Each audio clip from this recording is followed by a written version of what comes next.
The Spin-Off Podcast Network. Ready to rediscover the joys of cycling? With over 300 kilometres of cycle paths across Tāmaki Makaurau, jumping on your bike and going for a ride is such a fun way to discover the city from a different perspective. Cycling is getting more and more popular across Auckland, so now's a great time to join the hype and give cycling a go. Head to at.govt/cycling to find your nearest cycleway today. The Fold is brought to you by O-Media, making brands unmissable and public spaces better across Aotearoa. Kia ora and welcome to The Fold for this week. My name's Duncan Greive and I'm joined by Bernard Hickey for our pod. And Bernard is, I'm a huge admirer of him. He's a journalist and an entrepreneur within journalism. It feels like he's had his CV looks like it's 2 or 3 lifetimes long. He was one of the founders of Interest.co.nz. He's worked in senior roles at Fairfax/Stuff on their business team. He founded Hive, journalism.org.nz, was one of the founders of Newsroom, and that's probably barely scratching the surface of all that he's done. He has also just in the last couple of weeks launched a new sort of daily, often more than once a day, email called the Kaka, which is on Substack, and you should definitely subscribe to, even if you are overly subscribed to newsletters like I am. It's basically Bernard being Bernard, but in an even raw and unfiltered form. It allows him, I think he sort of characterized it as, kind of his thoughts in the process of him having them, unfinished thoughts. And I think because it's responding to real-time information and because it, it explicitly isn't resolved, it's actually quite, it often meets and asks and sets your own mind off in kind of key questions. And it isn't sort of straight reporting. There's reporting in it. There's elements of opinion and analysis, and it's just, I don't know. I think it's a really good product, and it'll be really interesting to see where he takes it. So we talked about that. We also talked about Newsroom, what he achieved there, and why he left. There's a lot. That's a really interesting and incredibly long story, but it's worth sticking around through it. We talked about government policy towards media and the sort of New Zealand media market, and he has a very interesting, I think, reasonably persuasive theory of it. We also talked about the wage subsidy, about the sort of staff acquisition, and about where he's planning on heading next in his career. But I mean, look, I think it's a really interesting lesson. Bernard is one of the most, interesting, and I think, to use a very overused phrase, unique journalists in New Zealand, because of where he sits. He basically sits at the intersection of politics and economics, but writes for a general audience about things which are often made to be quite mysterious or boring, and he finds a way to make them incredibly urgent and exciting. And that's a real skill, and it's very rare. Patrick Smelly does it well, Liam Dan does it well, but I think no one does it with the same kind of intensity and focus and passion that Bernard Hickey does. And so I think he's always worth listening to, but at this particular point in his career, fresh off one thing and on the cusp of the next, is a really interesting time to hear him out. So I will get out of the way and let you do just that. Kia ora, Bernard. Thank you so much for coming up and welcome to The Fold. Cheers, kia ora. And let's just launch right into your new venture, which is maybe is it a week old? The kaka. Yeah, the kaka. A venture is perhaps a grand word for a Substack, which I throw stuff on and see what happens. I'm writing stuff there. I do stuff, once every day or two, essentially to create a connection and have a place where I can do my writing and say the things that I want to say personally, which I can't necessarily do in a column or a news article that I write for my freelance bits and pieces. And it's designed, at least for the next year, as a sort of just a holding place. I wouldn't call it a business or a venture. It's like something that I set up in 10 minutes and now I'm publishing through it. And at some point it may be useful to make a little bit of money, but not right now because I have a restraint of trade with Newsroom. So I left Newsroom in September the 20th, and essentially I have a year in which I've agreed, happily, not to launch any sort of subscription service or, poach anyone from Newsroom or do anything rightly that restraint of trade stops me from doing. Well, I'm still a shareholder at Newsroom, no longer a director or an employee, and understandably they wanted to avoid me, racing out and setting up a new subscription service. Right, we'll get to Newsroom shortly, but I feel like you're being too modest with the kaka because it feels kind of new and interesting and different to me, and very much suited to your kind of relatively. You're a high output journalist, shall we say? For listeners who haven't read it comes as often as twice a day, or I think maybe even more often, like basically whenever you sort of feel like it. And the thing that I think you talked about, I don't know what the exact phrase, but it was almost like it was almost real-time journalism. It was your thoughts without, maybe unfinished thoughts, a phrase like that. Yeah, I mean, what I call see-through journalism. This is where you get to look over my shoulder at the keyboard as I'm writing it. You get to see the sources that I'm using. Hopefully I use them in the rawest form with links to articles and charts and data and interviews so that you can sort of see my views forming in front of my eyes as I write. And then you can get a better sense of, whether I've gone on the wrong track, and you can tell me to turn around and go back.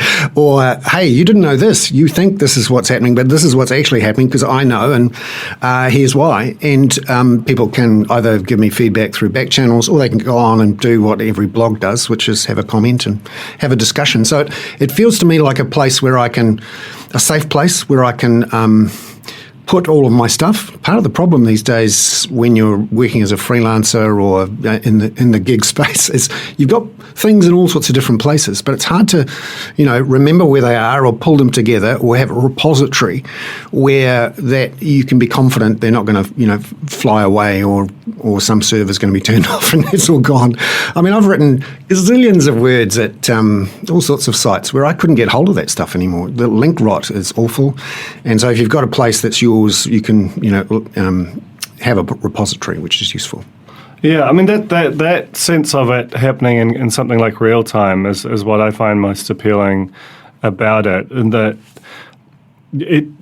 because it does feel like it sort of strips away one of the layers that we have as journalists, where there's a certain kind of, we have to have a particular tone, which is often something you're, trying to break down. I remember Paddy Gow, when there was a story about him going to the US to cover the election, and him saying that he's always trying to explain politics the way he would to a mate at the pub, and which I think is actually a really useful rule of thumb to try and keep in mind to stop us kind of as a community of journalists kind of putting together.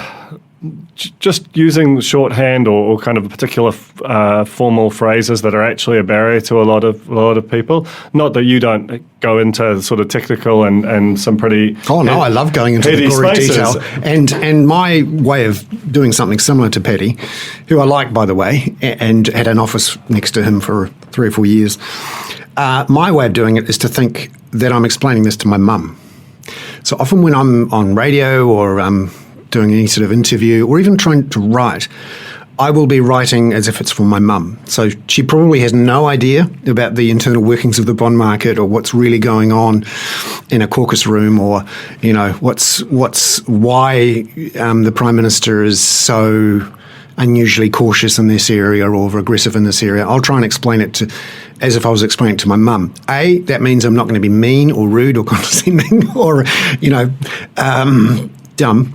But also I'm going to be talking about it in a way that I think she might understand. So, and hopefully more people understand it. Because what I've done over the last 30 years is just dive into some pretty, technically difficult, big idea, the sort of things that you get paid $500K to understand, but I don't.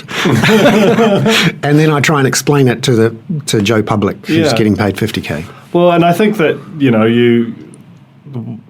that you work at the intersection of politics and economics is my sort of understanding of you, and that sense of looking at the way those two sort of spheres impact one another, and being unafraid of the complexities. Because I sometimes think, like, the bond market is an arcane place that people are very well paid to analyse. But also, when you break it down into pieces, it's not completely inaccessible, and it does have a huge impact on people's lives. I mean, and I love what you've been writing lately about, the way that the Reserve Bank's kind of one lever approach has kind of run out of room, and it has had this catastrophic effect on, a whole generation of people. And by a Labor government. I mean, this is we're going to get to that. We're going to get to that. But like these. They're not so complicated that they aren't beyond the understanding of real people, and they do have a huge impact on people's lives. And yet, because of the style of business journalism, and I think in some ways it's in the interests of the people who work in bond markets and so on to present things in a jargon-filled way, they tend to be presented in a way that does make people's eyes glaze over, which is to their massive detriment when those markets, those decisions are impacting their lives and impacting their lives with decades-long time horizons. And they set the parameters for how politicians can do the things we want them to do. And often we don't know what those parameters are or who's setting them or why. And it'd be nice to explain it, so I try and do that. Yeah, and I think you do it very well, and so I do strongly recommend that you just add another newsletter subscription. That's right. We all know because your email box is just too light. It's just empty all the time, right?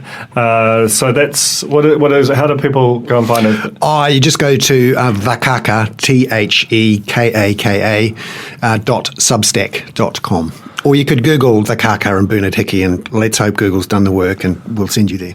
So it's interesting. You've gone to Substack, which has had an amazing year. We moved our newsletters to Substack, I think, towards the end of last year, and Substack was small enough then. And also, I mean, so Hamish McKenzie, who you'll know, is a New Zealander, and he's one of the founders of the platform. For those who don't know, Substack is an email newsletter platform which allows those who start newsletters. It's a very easy, lightweight way to start and send a newsletter, but it also allows you to have paid subscriptions to newsletters, and that's the sort of genius of it. And they, a year ago they were, you'd hear about them every so often. They had a few sort of big names who'd gone there. This year, they've had an extraordinary run of recruiting. Basically, every time a banner journalist has broken up with their news organisation, they've just immediately gone to Substack. Glenn Greenwald was last week, Andrew Sullivan earlier in the year. Bernard Hickey, obviously, is their biggest recruitment. You're right. But you're right. There's been a lot of buzz in the United States and elsewhere about this platform, which makes it very easy for journos who've just been sacked to try and make some money by offering subscriptions. And one of the biggest challenges, and I went through this myself a while ago, from 2012 to 2016, I was running my own email subscription newsletter called The Hive, from the Beehive. And I had to spend $60K to invent a system which combined MailChimp, built a website, allowed me to publish from the one place and maintain that database of subscribers, be able to ask them to change their credit cards when they were expired, all of those things, which are actually quite difficult. They are tricky, yeah. And Substack does that all for you, so you don't have to worry about someone not getting their email that day because it bounced from a filter, or someone's credit card expiring. That is done for you, and they manage it. Now, at the moment, I haven't switched on the paid-for stuff, but it will be very easy to do come September 21st, 2021. which just happens when that restraint of trade lapses. So let's talk about Newsroom. You came on board at the founding. It's had a pretty amazing run, I think. Has done a lot of things really, really well, particularly in terms of the identification of talent and the deployment of it. I think you look at the likes of Tom Coughlin, Laura Walters, Mark Dolder, Sam Shasteva, just really great young journalists, and they seem to, it's one thing to pick them, it's another to kind of set them up and allow them to grow and deliver, and I think they're amongst the, two dozen most exciting young talents in the industry, and I think it's instructive that they came through, most of them in the Wellington. I'm really proud of everything that Newsroom's done. I started out with Tim and Mark at the end of 2016, basically said, I'll come on board and help you out. We were directors together, so the three of us, Tim Murphy, Mark Jennings and myself, were directors in Newsroom NZ Limited. I had a small shareholding. They have a larger than 50% shareholding in the company, and I have a 12-point-something% shareholding, which I still hold, and I'm cheering them on from the sidelines. I really want Newsroom to do really well, and I'm extraordinarily proud of the work we've done, but as you say, the people that we've brought up. And as someone who's been involved in the news business for 30 years as a journalist and an editor and a manager and executive and a recruiter, sometimes it's the work that the people you hired or manage, their work makes you prouder than anything you've done yourself. And you're right, Mark Dolder, Sam Shasteva, Talipa Fonseca, Laura Walters, they worked in the Wellington Bureau. I hired all of them except Sam, who'd come on board with Tim and Mark, and I'm so proud of the work they've done and continue to do. And not all of them have stayed with Newsroom. Obviously, Tom Coughlin's gone on to Stuff, and not just them and Newsroom either. So Alex Tarrant, who is now the press secretary to the finance minister, is someone that I worked with for 5 years and trained him up and mentored him, I suppose, at interest.co.nz, which was another one of my attempts to build a business model. And also, I'm really thrilled to see Janae Tibshraeny doing so well in the press gallery as well, getting down in the dirty details of the bond markets and fiscal and monetary policy. I shared one of the scoops of the year with that incorrect bill passage.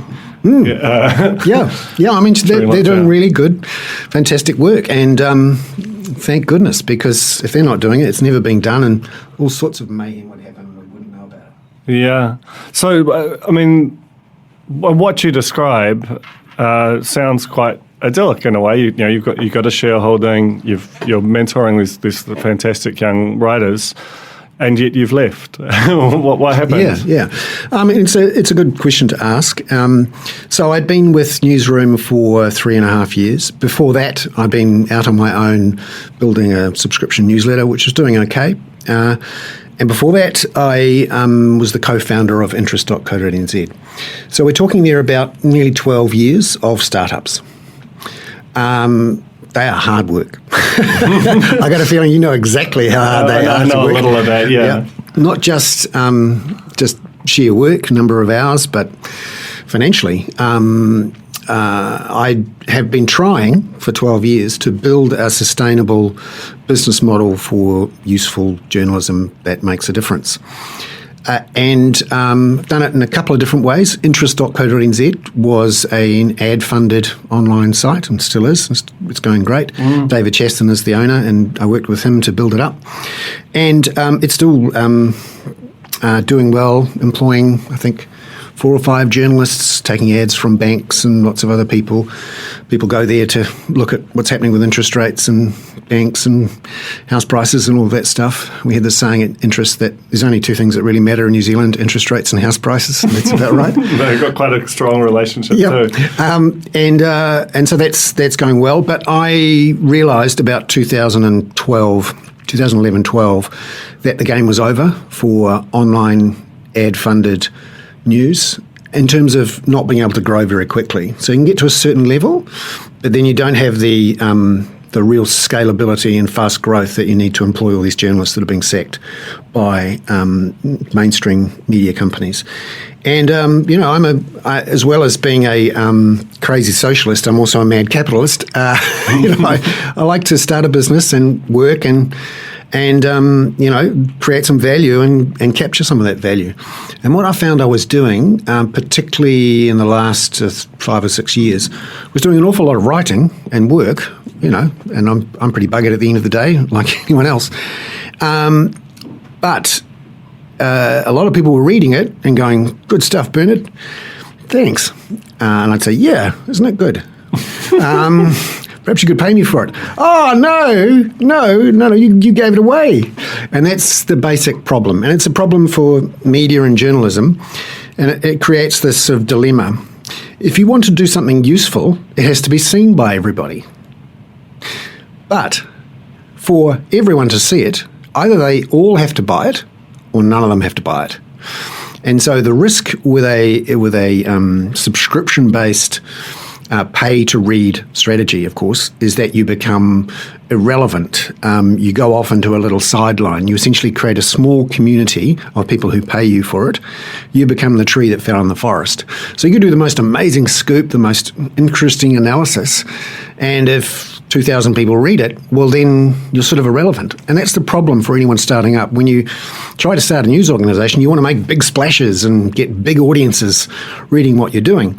But in New Zealand, because of the way our main news companies have developed, with stuff staying open, and until a couple of years ago, NZ Herald staying open, and of course you've got all the great journalism being pumped out from RNZ and News Hub, and of course the spin-off, everyone thinks, wow, this is a great era for journalism. I get all this fantastic, much better, frankly, journalism now than I would have got 4 or 5 years ago, and it's all free. Brilliant. I'm filling my boots. And that's what everyone's done.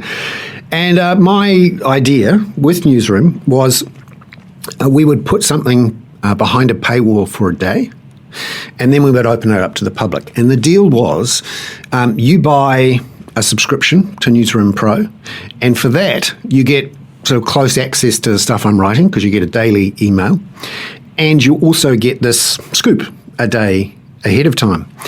And you pay for that privilege, and also you pay to gift it, if you like, to the public when it goes public the next day. I mean, that model feels like it makes intuitive sense because the value of information is in its currency and how soon it's, having early access to it means that you can move on it faster than the person who doesn't pay for it, yet you still get the public good of it eventually making its way out. Yeah, but it's vulnerable to the free rider problem. So before I go off down a rabbit hole of public good economics. Essentially, I'm beginning recently to think this. People say that they're keen to improve the public good, and they're all about sustainability, and they're all about, gifting to those who aren't so well off, or that they really want everyone to benefit from this thing. But put them behind a closed door, behind a curtain in a voting booth. People are ruthless and selfish and are unwilling to fork over their hard-earned money for something that they don't really have to pay for. And my job was to sell subscriptions to a whole bunch of people, including large government departments and large corporates. And for 3 years, I had lots of really nice conversations with people saying, "You're doing great work, fantastic." And I'd say, "Yeah, great, you should subscribe to us then." And they'd go, "Oh, budget's a bit tight at the moment," or, "Actually, what you do publicly is all I need. So I'm gonna get the free stuff." And there's not much you can say to that. Essentially, when you're trying to create a property right, which is what you're doing when you're putting something behind a paywall, you really have to lock that property right down. You have to put a fence around it, and you have to make it hard. People have to pay to walk through that fence and see what's behind it. Otherwise, if you have a glass wall and everyone goes, fantastic stuff I can see behind there, isn't that a beautiful thing? And then they keep on walking. And we had a certain number of people who subscribed to Newsroom Pro, and it made sense for it to grow to a certain level. But what I could see is that until this market changes, until we have Stuff lock itself down properly, NZ Herald lock itself down properly, potentially TVNZ and RNZ merge and fall into a dark hole of non-productivity, it's going to be really hard for someone to create a property right and sell it. And so after 12 years of startups and essentially, working out that I was subsidising the public by doing this work, handing it over and asking for money and not getting it, that, I was tired. I had enough of that.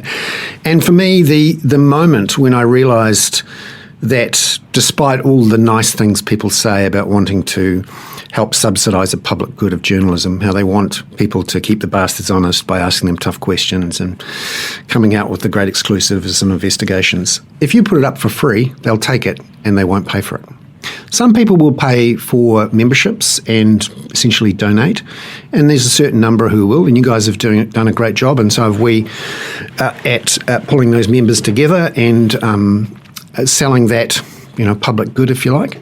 But in terms of the public good that journalists and commercial organisations produce and how it's funded, what normally happens when you create a public good that isn't paid for with a subsidy from someone else is that the government will step in or philanthropists will step in. New Zealand doesn't have philanthropists, let's face it. They've got a few people who donate to the Cancer Society and a few other places like that, but the amount of money that very, very rich people give away is awfully low in New Zealand. And so we have to watch out for that. So the only other vehicle, if you like, for subsidising a public good with a public subsidy is the government.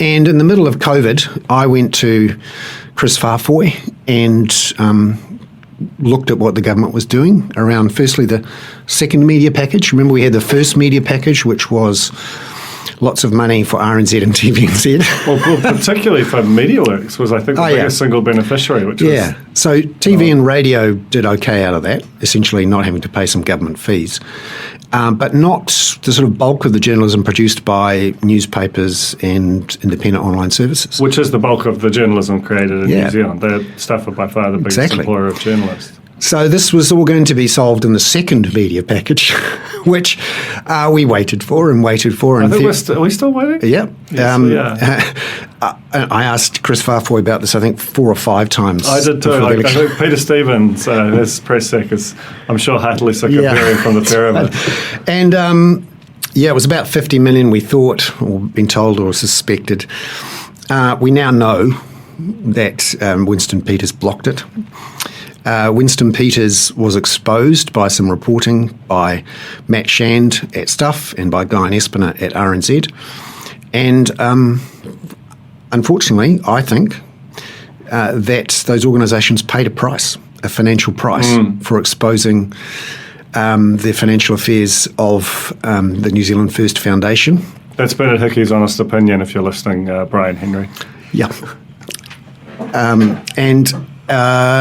They did pay a price. RNZ, for example, they thought they had a few $1 million extra that they could rely on in years to come. Turns out it was only for 2 years. And so RNZ, and this is extraordinary and painful for me to watch, and I was actually affected by it, has been cutting costs for the last 6 months in the middle of COVID-19 because the government wouldn't come up or tell the board that there was that $2.5 million or whatever it was that they got a couple of years ago was going to be rolled over. It wasn't rolled over. If you look at the budget documents, you can see for RNZ, the number for last year and then the number for this year was like 2 dashes, as in we didn't get round to coming up with your number. And then later on, the government, or the Treasury in particular, turned up and said, you know how you think you've got that extra 7.8 million that we gave you last year for 2 years? Well, actually, you don't have it. you're going to have to cut your cloth to fit.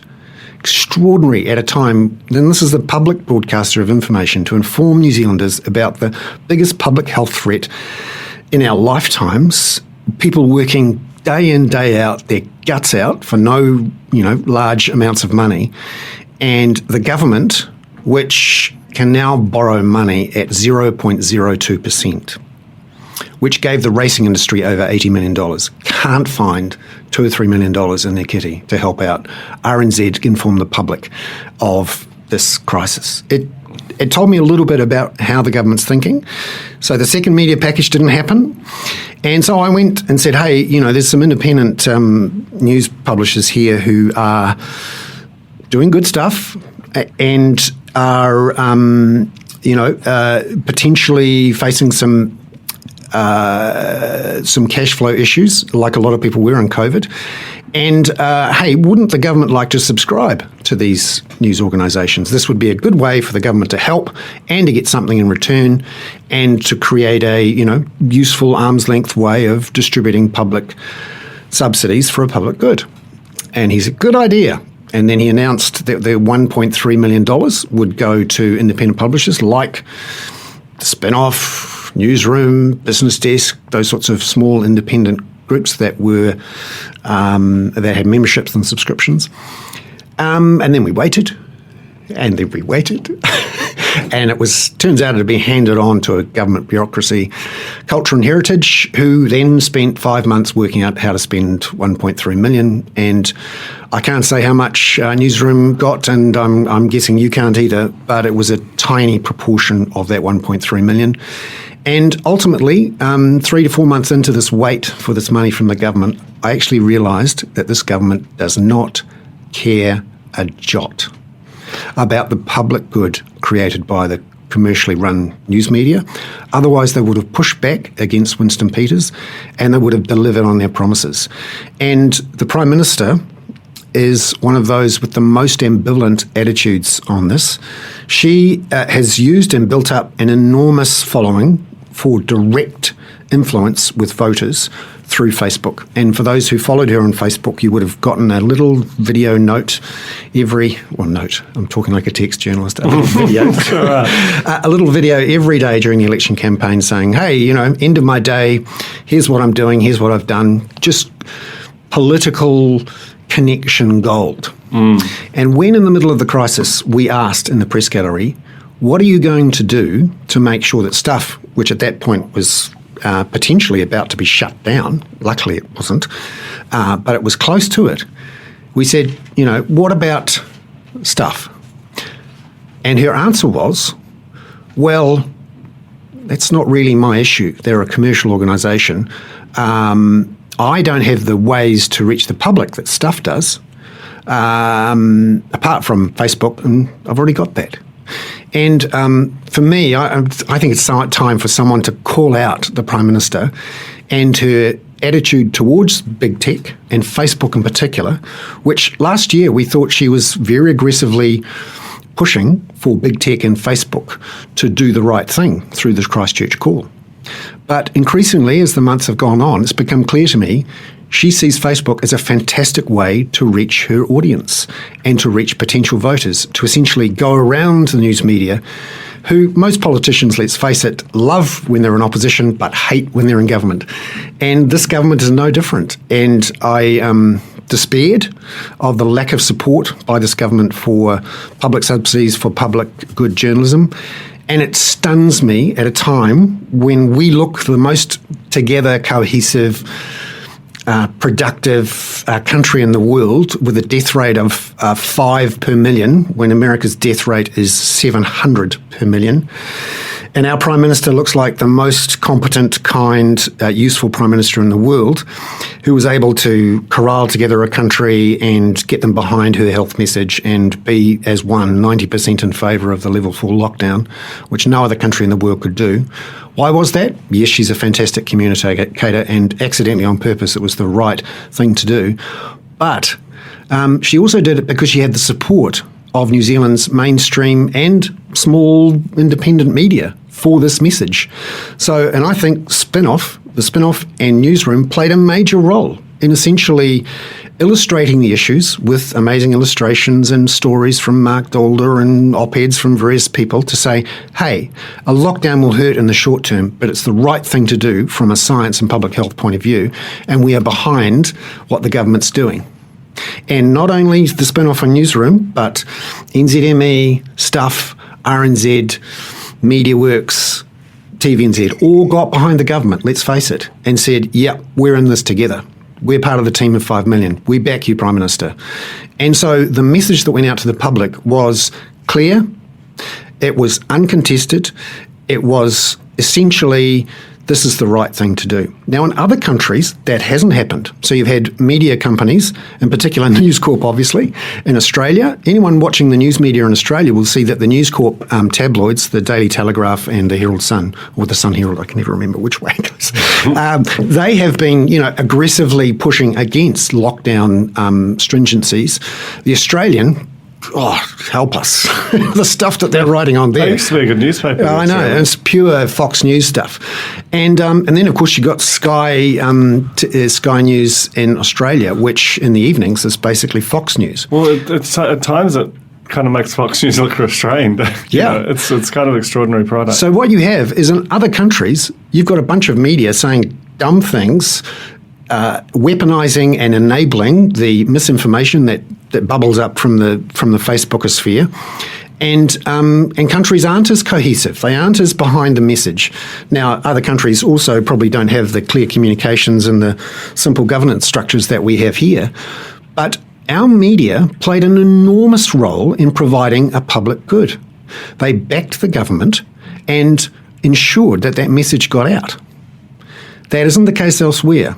And it's not some sort of accident, because Rupert Murdoch got bored with us in 1991 and sold the Fairfax papers to Fairfax, which he did. Luckily, we don't have News Corporation in this country. And I feel the government took that for granted, just took it in a free ride away and walked off with it, and haven't understood the role and the good work, the good public goods that were created by the news media being sensible and organised and humane and getting behind the message.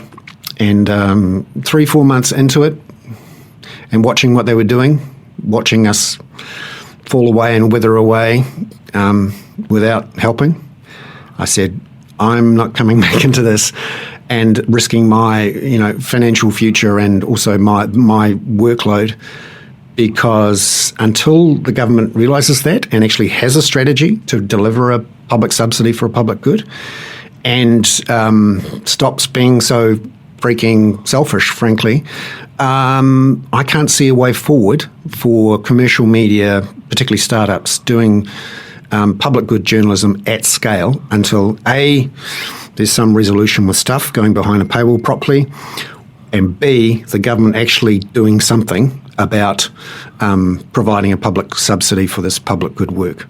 The track record on how they dealt with RNZ in the last year, the track record on how they've basically done nothing on Stuff and NZME, their track record on working with the likes of certainly what I saw with the small independent players was awful. And I passed a judgment on that, as well as, could see that this landscape is just not a place that's easy to launch a sustainable, scalable, commercially run news organisation without that public subsidy.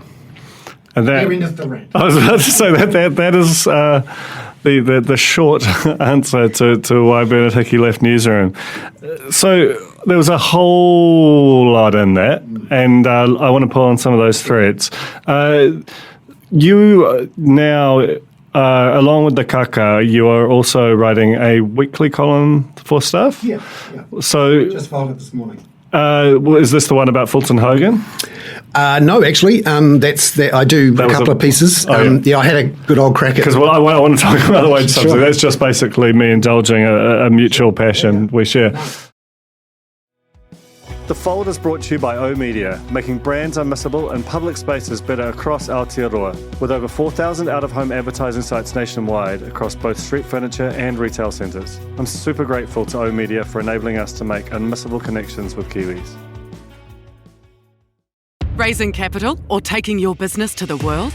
Investment Fix has the lowdown on everything you need to make it happen. This season, we're exploring the US market, the opportunities it offers, what it takes to grow a business there, and the best way to approach investors.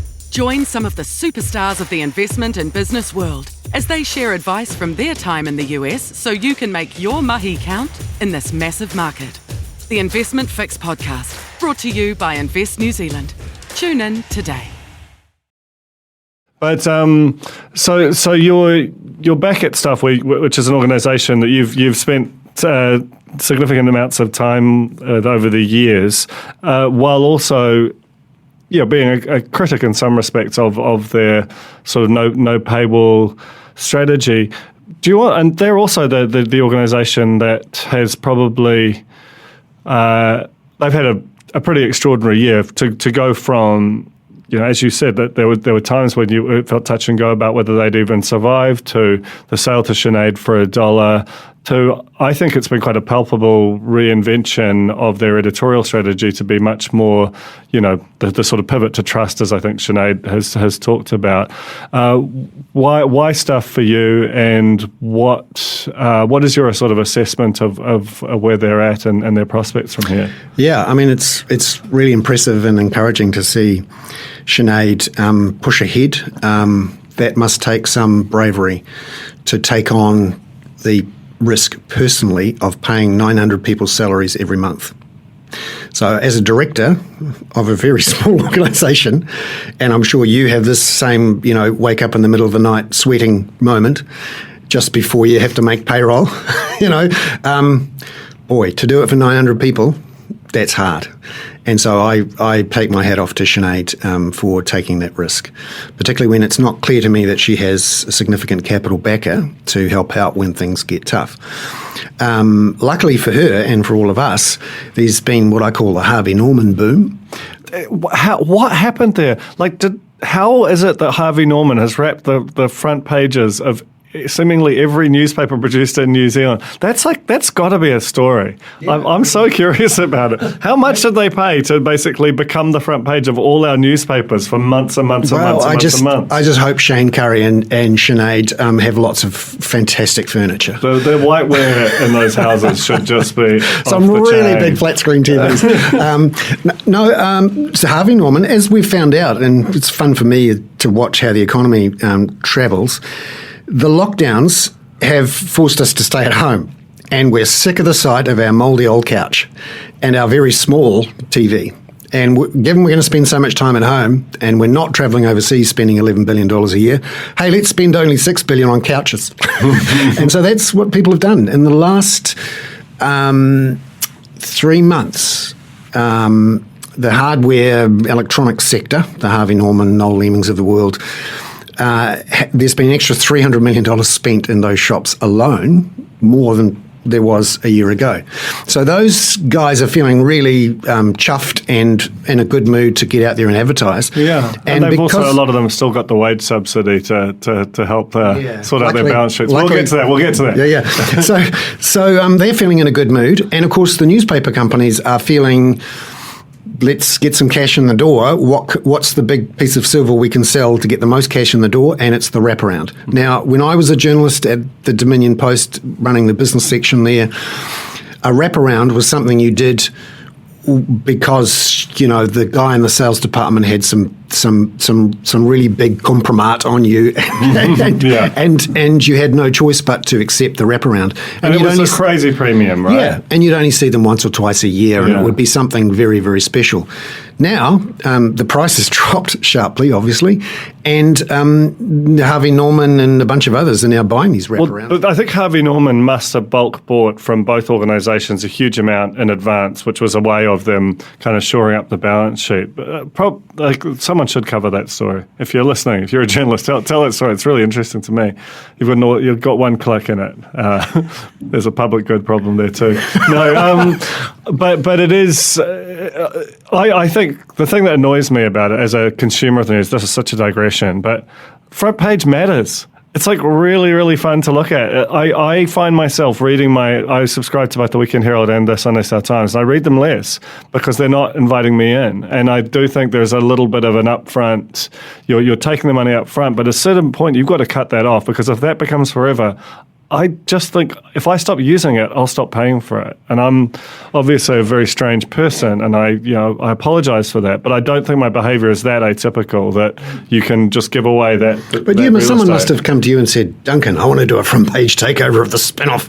Please, I'll give you $60,000." You must have. Thankfully, they haven't. But we have also it's amazing some of the things that haven't happened to the spin-off. They just every day if you're out there, they don't happen. Prices X. Well, we've actually I made these rash public pronouncements that we'd never do that, but the price. Everyone has a price. Let's move on. Sorry, I've digressed into that. So I'm cheering on stuff. Sinead and Boucher and Mark Stevens and the crew there. Obviously, I know way back a long time ago. I was the head of digital at Fairfax, and so stuff was in my purview, and Sinead was the editor of stuff when I was the head of Fairfax Digital, and I was on the advisory board at Trade Me and went through all of that period. So I saw how Sinead and Mark together built stuff up into this machine with a couple of million readers, and they did an amazing job at it. I would have loved that if they'd pivoted, and I'm still hoping they will, towards some sort of paywall in the way that the Herald did, but do it in a way that I think's more coherent than the Herald. We haven't seen that yet. I'm living in hope, and I hope that they manage to pull it off, because we need all of those journalists and all of those newspapers to keep going and to be strong, because we all know that without those questions from those journalists and the ability to expose wrongdoing, those bastards, i.e. ministers and CEOs, and they're all lovely people, will feel like they can get away with it. And that's a real value. And I say this as someone who's worked in non-democratic, non-free countries. So I worked for Reuters for 10 years. I spent time in the Philippines and in Indonesia and in China mentoring and managing and editing work from journalists covering markets and companies and economies. And as a naive young Kiwi boy who'd only ever worked in New Zealand and Australia and London, where you have pretty free media, you can say pretty much what you want, with the exception of the defamation laws, which are tougher here than some other places. But basically it's the same open environment. You can be critical of a Prime Minister. You can ask a tough question of a CEO. You can, call bullshit on stuff. When I went to Singapore and China and Indonesia and the Philippines, it suddenly dawned on me what it's like to try and report in a country where you are afraid that the government is going to, at best, kill your career, at worst, put your family in a prison. And I had this little moment when I was in Beijing once, training some journalists, and I was giving them a pep talk about how tough they have to be with ministers and CEOs, and how they need to ask the hard questions and, get in there and challenge them, show them, go through the accounts and work out where the solicitation payments and consultation payments were, and ask whether they were bribes or not. And the sort of look of shock and fear actually came across them. You expect me to do that? Who are you? Mm. And so a lot of these reporters, very good reporters, were locals. And one of my expat colleagues pulled me aside halfway through and said, "You do know that half of these reporters are afraid for their lives. The other half probably work for the government." Yeah, I was about to say. And the room is probably bugged. And it sort of dawned on me. I mean, it was sort of funny and not.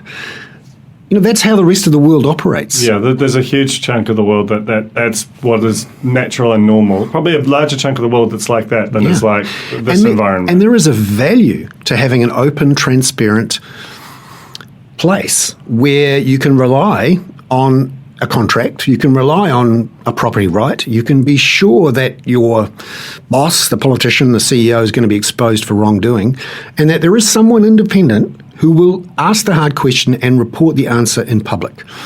Now, we take that for granted, take it for granted. And I think we undervalue that's the exactly benign the point. media environment that we have, and the benign media ownership environment. The fact that we, as you said earlier, we don't have Murdoch here, we don't really have any bad actors. We've got indifferent actors, we've got incompetent actors, but we don't have any bad actors in our media ownership structure. Yeah, and no one with an obvious political axe to grind or using it to screw the scrum of a particular regulation or law or anything like that I've seen. And so there's a value to that. Now, the economist in me says, right, let's try and put a value on it. So let's go to the housing market, which is what I always do, is go to the housing market and say, look at how much our housing market's valued at. It's valued at $1.4 trillion, which is actually $200 billion more than the start of the lockdown, but it's another thing. $1.4 trillion, which is just over 4 times our GDP. Now, most other countries in the world have housing markets which are worth, at best, 2 times GDP. So we're talking about overvaluation of about $600 billion, in part because there's a bunch of people in the world who want to put their money in a safe place, a nice place, a place where you're not going to get shot or imprisoned or your assets stolen off you, or breathe the air and know that you're going to die in 10 years' time because of it. There's a bunch of people in China and Indonesia and India and a lot of places who want to put their money in New Zealand. And if we had not changed the laws, we would be flooded with that money right now. That's pushed up the value. So you could say at least half of that overvaluation is related to our open, transparent, competent governance process. And for the state, the public good that helps produce that environment gets nothing of that $400 billion of overvaluation. People aren't paying for it. And that's the free rider problem. I wish I could get some of that $400 billion. just a little taste. Yeah. Do you have any confidence that, because I mean, in some senses, there's a contradiction in what you were saying earlier, in that, Winston Peters was I think he's come out and publicly said that he was the handbrake on that second tranche of media funding, and your inference that it was a sort of revenge attack for the very good work of Matt Shandon, Guy and Espiner, Katie Newton, and so on. It's certainly the timing is quite interesting on that front, but also there was the media was hardly alone in terms of policy that wasn't passed because the New Zealand First Party decided that they didn't want it to pass. I mean, we're supposed to have light rail, which was nearing completion a kilometre or so from here. That is a long way from even starting still. So. And then on the other hand, you say that this is on the Labour Party. In fact, ultimately on Jacinda. Do you have any anticipation that now, with this, completely unprecedented in the MMP era, absolute majority that Labour have, that the sort of incoherence of their media policy, where a lot of shiny things have been announced and very few of them have ever happened, and if they have happened, they've happened for a year or two and then stopped happening.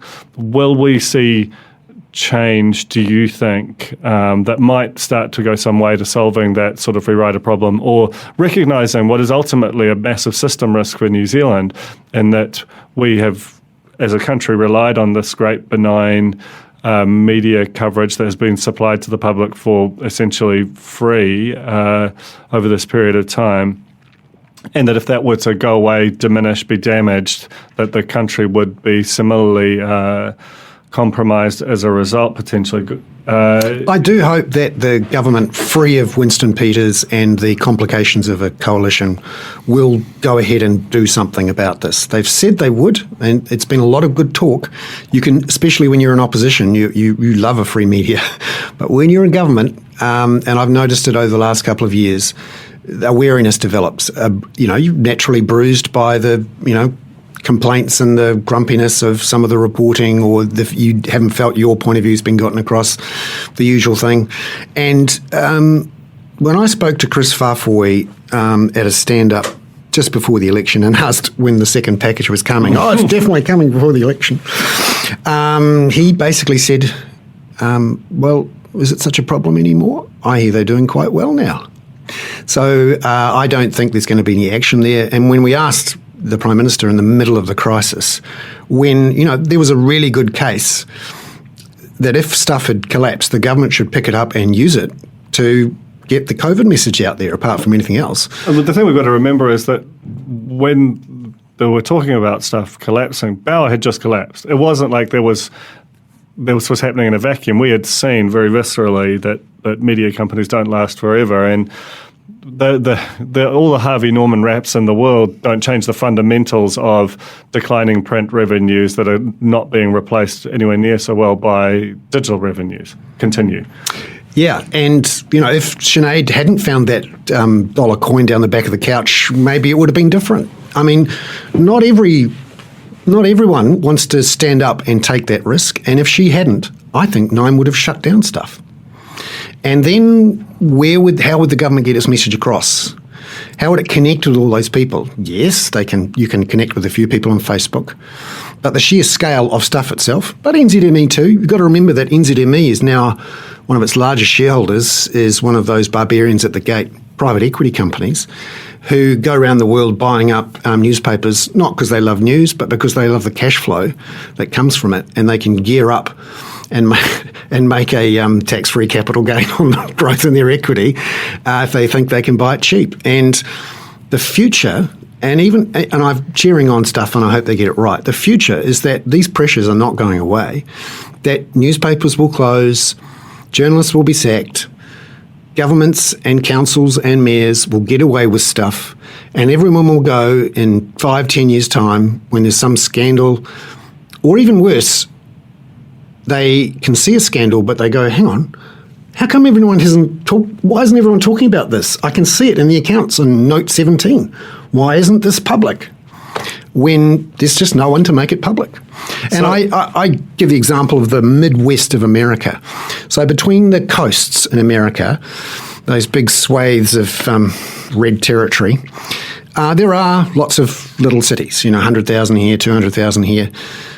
Just last week, Salt Lake, which has 200,000 people, both its daily newspapers stopped publishing daily.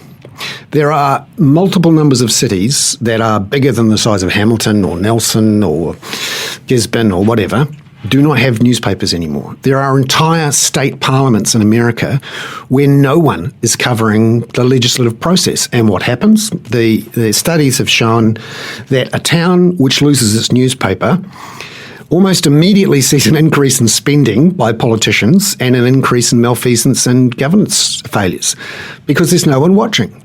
And in America, the end result of that was Trump. And then everyone said, oh my God, I better buy a subscription to the New York Times. So there was the Trump bump. Over 1 million subscribers went to the New York Times, and the Washington Post has done the same. And there has been this rebirth of excitement and a feeling of responsibility. Yes, I must pay for this journalist to keep the bastards honest. And I'm one of those. I pay for the New York Times because I know there's one journalist, her name is Maggie Haberman, inside the press gallery in Washington, who gives Trump an awful hard time. And it's brilliant. And she does all sorts of scoops. And I pay for that. And I'm proud of it, and I feel like I'm contributing. In New Zealand, we need to get some of that zeal and drop our complacency and stop this exceptionalism we have, which is that somehow we're different, we're lovely, we're kind, we're nice, we've got good systems. No, we don't. We don't have an upper house. We don't have an activist Supreme Court. Our system in Parliament means that whoever is the Prime Minister, if they have a one-party government, is basically a dictator for 3 years. Now, we can hope we have a nice one, and you could argue, we've got one that isn't going to do horrible things right now. But we had a Robert Muldoon. We're not immune from this. Talk to anyone, local government in New Zealand, who tries to cover some of the smaller councils, uncovered by the media in any useful way. All sorts of dodgy things going on. So we shouldn't be so complacent. And frankly, if you haven't already subscribed to something or joined a membership of something that's doing great journalist work, well, I call bullshit on you. Get out there and subscribe to something or become a member of something. And maybe you already are. Maybe that's why you're listening to this. But don't rely on the government to solve the problem, and don't think that it's not a problem. It is. I mean, that's actually a great place to end. I did want to talk about the wage subsidy, which is a mutual obsession of ours. And I think in some ways is a classic example of the kind of thing that doesn't get, that was $10-12 billion, depending on how much ultimately gets given back, more than twice the amount of all I think more than 4 times the amount of all treaty settlements to this point. I mean, as you pointed out this week, Fulton Hogan received $33 million. And this is a contractor that basically is a government. The huge amount of work they do is for the government. Hundreds of millions a year. You see their shiny trucks and their fences around the country all the time, to the point where you probably don't even see them. They received $33 million in a wage subsidy, which they manifestly didn't need. They made a $200 million profit and delivered an $80 million dividend to their shareholders, which this isn't thousands of people like you and me who've got some tiny stake in them through their KiwiSaver. This is basically a couple of families who are just fabulously, intergenerationally, unconquerably wealthy. And they have elected to keep that subsidy. That, to me, is a classic example of the kind of reporting that, and the kinds of questions that the government needs to be asked to account for, because this is basically the biggest thing we've ever done. And we did it very quickly. And it was in our name. And someone needed to call bullshit. And often, you'd be surprised, New Zealand's a small place. A lot of people are reluctant to call bullshit if they're involved in public life. The independent media is one of the few people in instances like that where there is someone who can call bullshit and it's useful. Now, we have some protections. We have Auditors General and we have the police and the Serious Fraud Office and various things. But just one example, New Zealand First Foundation. Would the Serious Fraud Office have known about that or looked to prosecute it? Would the public have known about it before the election if Matt Shand and Guy Nespiner hadn't done the hard work and their editors had decided to take on Winston? At Newsroom, and I'm sure you've seen the same example, we have a list as long as our arm of writs and attempts to shut us up by Winston Peters for a start, and others, and we've stood back. We've stood up to them. Oranga Tamariki, for example, tried to stop us from publishing, from running that video that we did, which ended up in 5 official inquiries, and now there is a minister who might actually do something about it. This happens every time. And a lot of people take it for granted. Oh, well, that's public information. It's just a commodity. It'll come out. That's fine. We don't really need the media. They're all just basically clickbait, kids who know nothing. Well, actually, have a look at how your government actually works and what you could have if they weren't there. Now, that's, self-interested thing for me to say because, I'm the beneficiary. Well, I get paid for doing work, for continuing it. And, you don't want to get too up yourself, thinking that you're the saviour of the world. And just like everyone else, as a journalist, I think a bit like a carpenter with a hammer, everything looks like a nail. I've got some journalism that can fix that. But we are valuable and we do play a role. And unfortunately, it's not being valued by the public or the government. And it is creating a complacency that will come and bite us. And if you want to listen, if you want to see fast forward to what happens, well, just think about what's happened in the last couple of days in America, where that entire swathe of the Midwest red is that way. Yeah. Because so many of those towns and cities have lost their journalists, and now people rely on Facebook for their information. That's a bleak but entirely appropriate place to end up. Bernard, thank you so much for coming up, and really, really good to talk. And please do subscribe to the Kaka if you get the chance. I really, really, really enjoy it, and I think access to that brilliant mind in motion is a brilliant thing to be able to get for free. Yeah, for free. For now. So thank you, Bernard. Thank you, Tina Tiller, for recording, and Stuart Simon Lund for my notes. That was The Fold, brought to you by our partners at oOh!media, making brands unmissable and public spaces better across Aotearoa. Huge thanks to oOh!media for sponsoring this episode of The Fold and enabling us to make unmissable connections with Kiwis.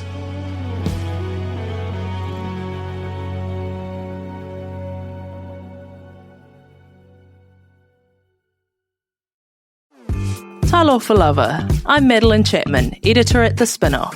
If you have the means, consider supporting our high-quality journalism by becoming a Spinoff member. Sign up now at thespinoff.co.nz/donate. The Spinoff Podcast Network.